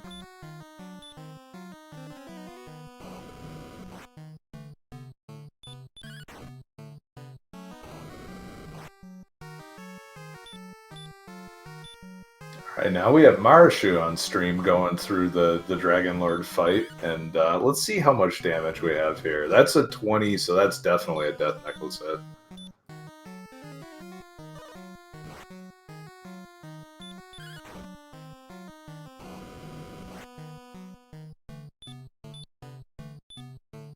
Did Marashu not put the Death Necklace on? I think we are at the Death Necklace. It's just when you put it on, you cap out at 98 at level 14. Oh, right. I was looking more at the damage rolls and thinking that he shouldn't be swinging as low as he is. But no, that math does check out. And with that ding, I do believe we have Rye Guy here in chat with us. Rye Guy GG, good race. How you feeling?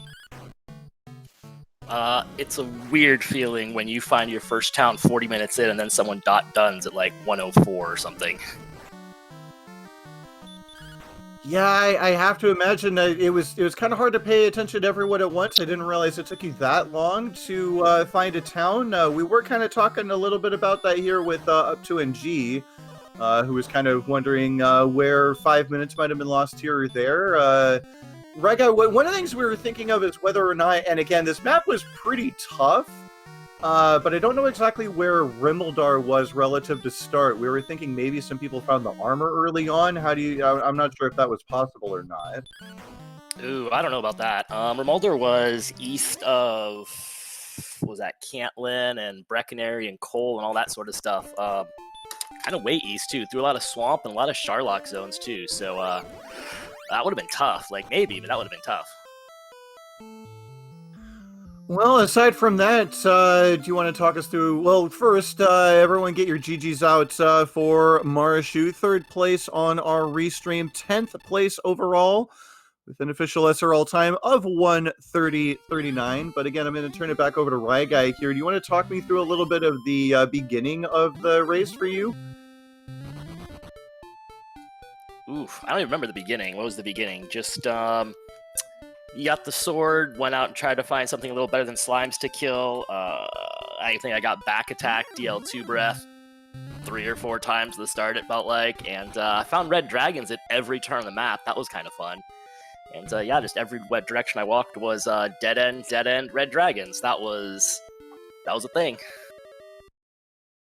Oh, wow, I feel fortunate, because I think by the time I started seeing a lot of red dragons, I was fighting them. So, yeah, if you were finding them early on, that's really brutal. Yeah, I mean, also getting screened out of towns for 40 minutes means you were in no shape to fight them either. Yeah, I think there's a lot of, like, get killed by a red dragon, let's go back and explore, and oh, there's a dead end to screen up. Alright, let's go this way. I got killed by a red dragon, let's go back and oh, there's a dead end to screen up. So there's a lot of that going on, too. Pretty sure I did the world tour. I was so relieved to find Garenham and was like, maybe Swamp Continent will help me, and that was a fun little detour as well. Yeah, I did that too. That's like the smallest second continent I've ever seen, though. It's just like, oh, I guess nothing's here. I think that was where I finally got my first red dragon kill, though, if I remember correctly. Right, guy. One thing I'm curious about, looking at that swamp cave and looking at that second continent, going back to the coordinates, a bit of a tough potential count. I'm curious. We actually had you and Up to and G grabbed the princess, and Marshu and Cyberdark counted it out by hand. I'm curious if that crossed your mind at all. It sort of did. I knew it was going to be a little bit of a windy walk, and there were Sharlock's monsters on the way, so I wasn't thrilled with counting it. Plus, I think I was on 13 at the time. I was a little shy on ghost stats, so I also wanted to check out Swamp Cave for a potential grind. I think I killed 3 or 4 blue dragons just to get that level 14. So it was kind of a mix of both. I thought maybe there might be some quick levels involved there, plus grab the princess, get a quick count. And it turned out I think there were a couple rivers in our way too. I had no idea at the time, but I was kind of glad to have the princess because there was a couple of annoying little rivers, and I mean it was countable, but it would have been more annoying than it seemed.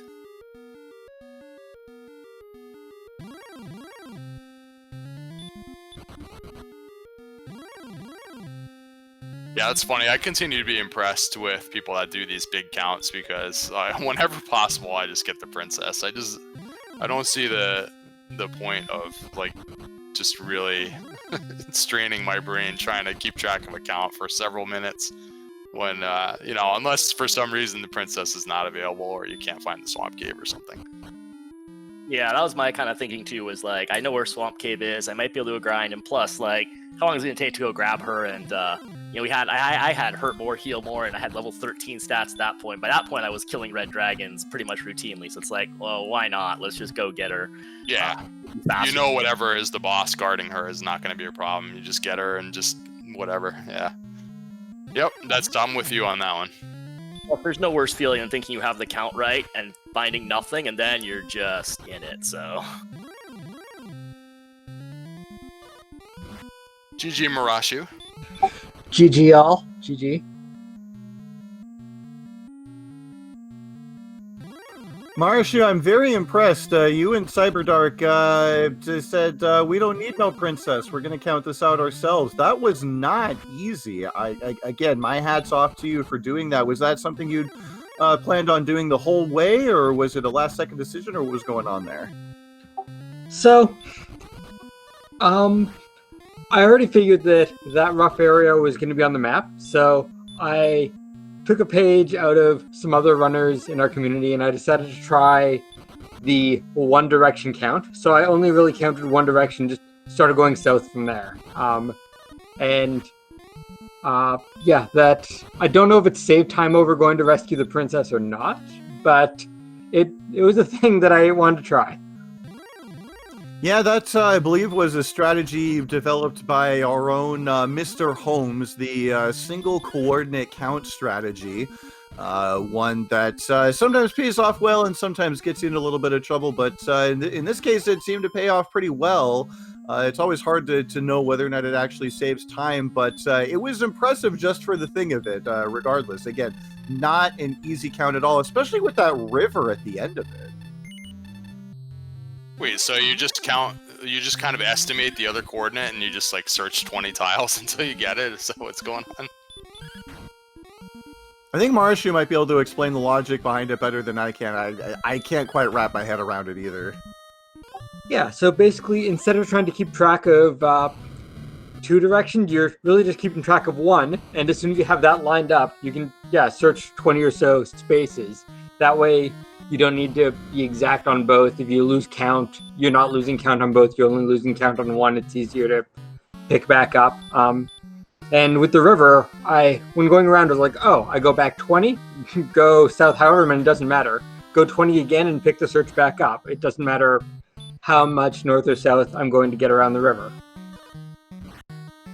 Okay. I guess for that little twist in this one, that works out well then, yeah. Less to keep track of on that huge detour all the way around the river.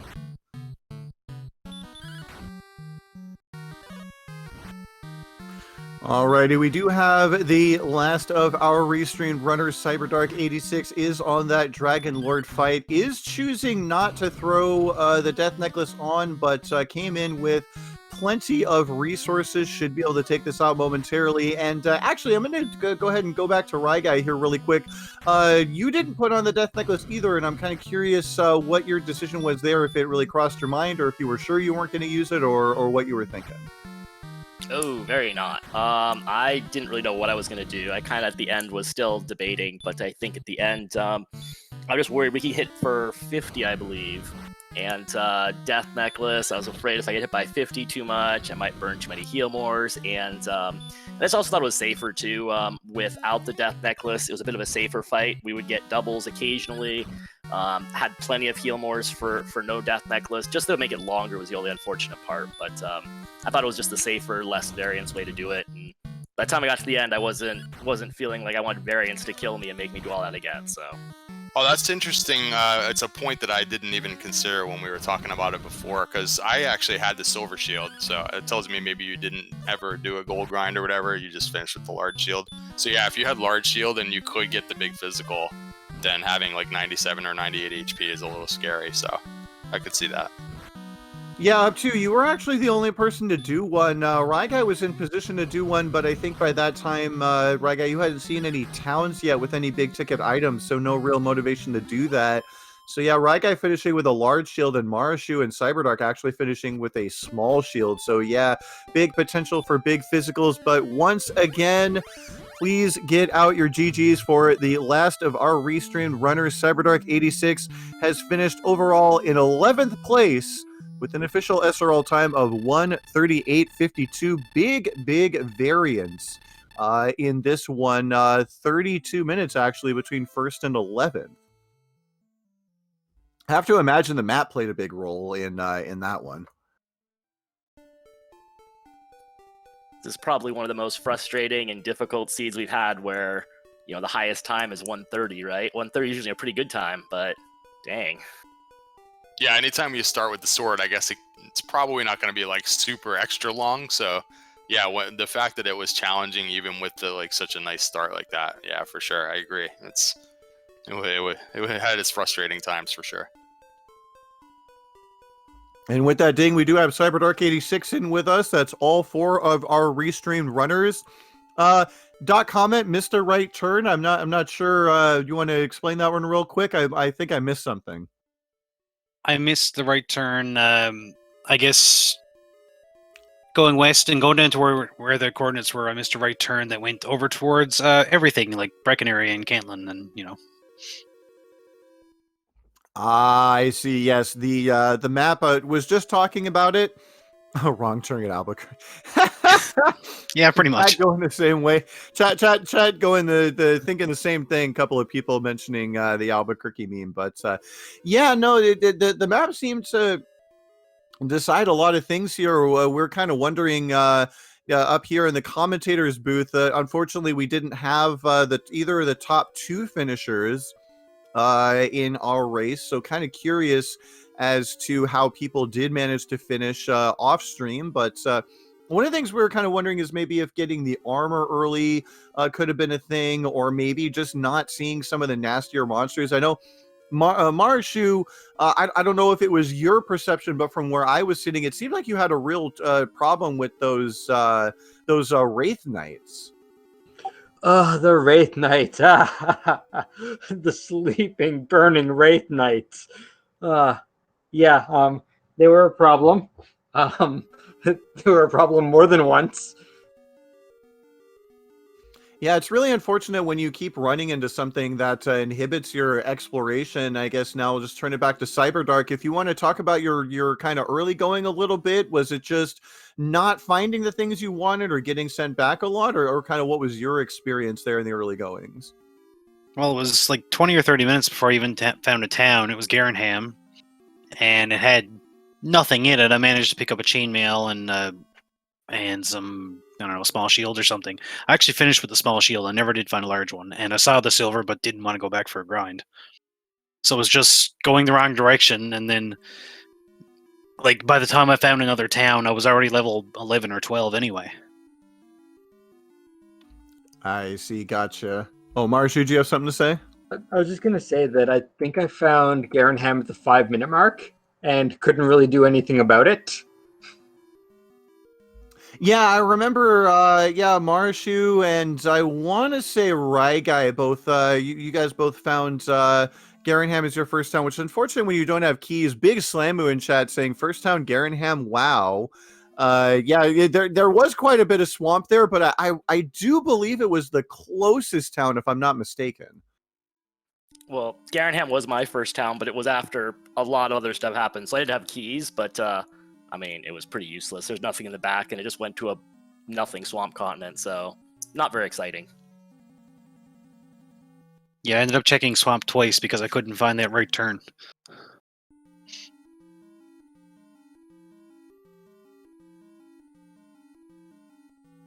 Alrighty, and then, one question I've been asking everybody so far is Cyberdark. We had a 50-50 split here between getting the princess and using that GPS to find the item. You and Marashu chose not to rescue the princess, whereas up to and G and Rygai did. So I'm curious, was that something you kind of knew you were going to try to do the whole way, or did you think about getting the princess, or what was your thought process there? I forgot about her the first time I went through swamp, and then realized afterwards that it wasn't that hard of a count because there was lots of room to the west and south. So I started trying it, and then partway through I thought, oh, that's on Swamp Continent, and figured out it wasn't afterwards. But I never found that, of course, until just before I found the rest of the towns I was missing.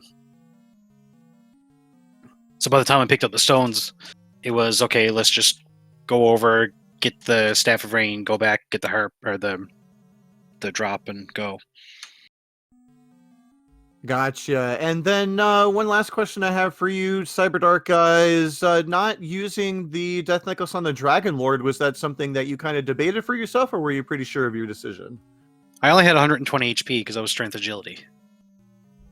Oh, that's right. Okay, I didn't realize that RY was Strength Agility. So, yep, that answers that question. I did. Do you feel like the agility helped out? I know it was kind of low towards the end, so that benefit could have been pretty significant. Is that how you felt about it? Well, it certainly helped with the small shield, but I don't know. I just like agility because I found I can run better. It didn't happen until I actually got to Sharlock, but you know, I enjoy running Strength Agility anyway. Yeah, the eternal debate here in the Dragon Warrior Randomizer community as to which is the better. And yeah, even Big Slamu is saying that the agility could help offset having that small shield instead of that large shield. And so that is going to pretty much wrap things up. Just going to take a quick peek behind the scenes. We do have Ursine Desir has finished in 12th place. Just a few people left to wrap this one up. I want to say Lord of Dungeons might be the last person left still running off stream. But for those of us here in Discord, I'm going to turn it over to Cyberdark86 real quick. Do you have any other last comments on the seed before we wrap things up? No, it was fun. I'm glad to run weeklies again, and glad we're getting them restreamed. So thanks, everyone. Absolutely. Marshu, any last comments from you? Thanks for getting all this together, getting this organized. I did a big gamble on Grave, which absolutely did not pay off, and looking forward to seeing what future seeds bring. Absolutely. You never know what you are going to get with a given seed, and especially with these weeklies kicking back up, we are going to see a lot of action here on Sunday nights with our regular standard tournament flags. And then just one more time, Rygai, you have any last comments? Not really. Just thank you everyone for getting this put together. It's really nice to see a weekly that had 14 or 15 people in this. That's pretty awesome, and really glad you guys were able to put on the show. Thank you so much. And then last but not least, of course, up to NG finishing first on our restream. Congratulations once again. Any last comments from you? Oh, thanks a lot. Yeah. And thanks to you guys for the show, of course. I personally really prefer standard flags when it comes to this randomizer. We just went through a whole season where we had a bunch of alternate flags going on. I'm happy to see standard flags is back, and we got to keep these weeklies going strong. Glad we were able to do the show for the weekly, and hopefully every week we're going to get bigger and bigger turnouts, and we're going to have an awesome standard flags tournament in the summer. Absolutely, definitely looking forward to that. So for now, everyone left in chat, please go ahead and drop a follow on our runners, Marishu, Up2NG, Ragai, Cyberdark. They all put on a wonderful show for you here tonight. Thanks, of course, again to SpeedGaming for providing the restream for us. Cami and Renikai doing the tracking and doing a bang-up job of it, if I might add. Trying to track 4 people at once by yourself is no mean feat. I, of course, am Lavkian, joined by Edgeworth. And the last thing here I have for you is, if you out there in the audience have not yet joined our Discord and would like to get in on the action, signups for that summer tournament should be happening any day now. So if you want to get in on the action, just go ahead and click that link, join that Discord. We have a huge community of people who would be more than happy to help get you started. You could be in the next weekly, you could be in the next tournament and have lots of fun here with us. I'm going to go ahead and check in one last time with my co-commentator, Edgeworth. Did you have any last comments before we wrap things up? No, just GG to all the runners. Thanks for putting on a great show, and thanks to Camion for helping us out with the tracking tonight. Absolutely. So thanks again to everyone behind the scenes. Congrats to all our racers. And until then, we will see you next time when we put one of these weeklies together. And until then, stay safe and take care, everybody. Have a wonderful night.